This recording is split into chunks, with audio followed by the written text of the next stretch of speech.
Hello, welcome to another shortcut. Here I'll show how to use the pen tool in a very quick, simple and easy way. Let's see how it all goes.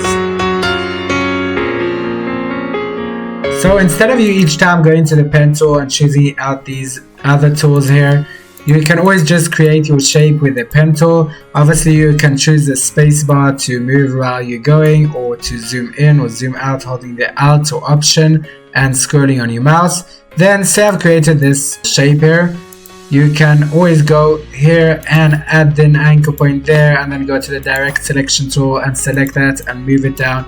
Or there is a much simpler way, and while you're holding the regular pen tool, you can just hover over the line, you'll see the plus sign, and you can just add their anchor points, as simple as that. If you want to minus anchor points, instead of going there and deleting it, you can just hover over any of that thing without clicking on anything. You just hover over an anchor point and you see the minus sign there, then that will create this closed path. And then of course you can always press Ctrl or Command to temporarily access the direct selection tool, and then you can move or change around any of your anchor points.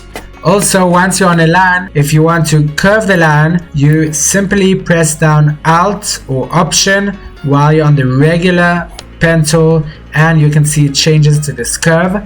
If you want to work that will be straight, then you hold down Shift as well with the Alt, and you'll get this very nice straight curve instead of keep going back to these other tools over here. Okay guys, thank you so much. This was a quick and easy one. If you gained anything from this video, please give a like and subscribe, and let me know if it helped you in any way. Thank you so much. I'll see you in the next video.